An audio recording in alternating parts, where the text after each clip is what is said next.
पूरी दुनिया में जब जब हिडनबर्ग की रिपोर्ट आती है सामने, मचती है बिजनेस की दुनिया में उथल पुथल। अडानी ग्रुप के पीछे हाथ धोकर क्यों पड़ा है हिडनबर्ग? खुलासे की आड़ में शॉर्ट सेलिंग से अरबों की कमाई। जानिए क्या होती है शॉर्ट सेलिंग। अमेरिकी short seller firm Hindenburg research की नई रिपोर्ट सामने आ चुकी है। 2023 में इसने अडानी के शेयरों में शॉर्ट सेलिंग के जरिए 33 करोड़ रुपए से ज्यादा की कमाई की थी। एक बार फिर इसने ऐसा ही कुछ किया है।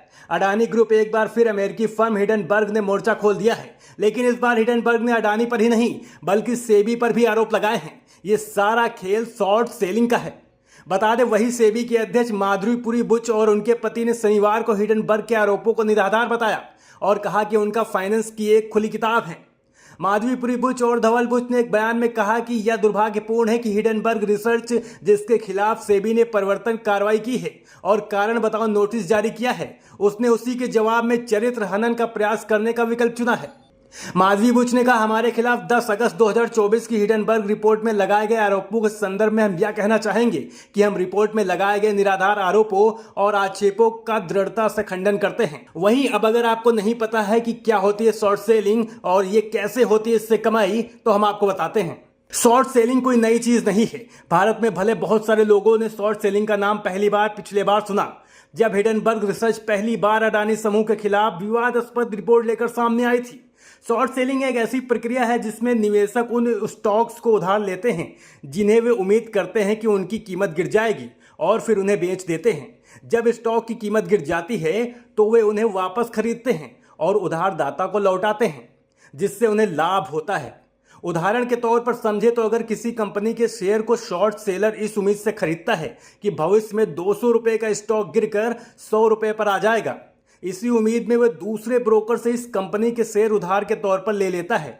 ऐसा करने के बाद शॉर्ट सेलर इन उधार लिए गए शेयरों को दूसरे निवेशकों को बेच देता है जो इसे 200 रुपए के भाव से ही खरीदने को तैयार बैठे हैं।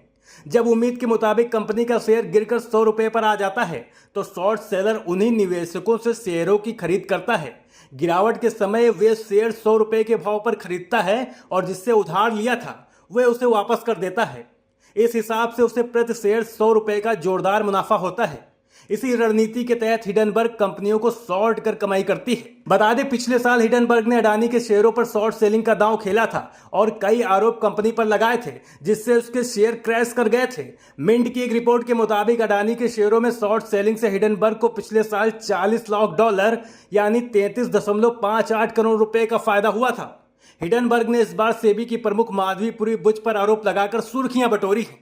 बता दें, एक्सपर्ट्स का कहना है कि हिडनबर्ग के आरोपों के पीछे लाभ हासिल किए जाने की मंशा छिपी हो सकती है, क्योंकि पिछली रिपोर्ट से मार्केट में बड़े स्तर पर उथल पुथल देखने को मिली थी। ऐसे में नई रिपोर्ट से भी मार्केट को प्रभावित किया जा सकता है।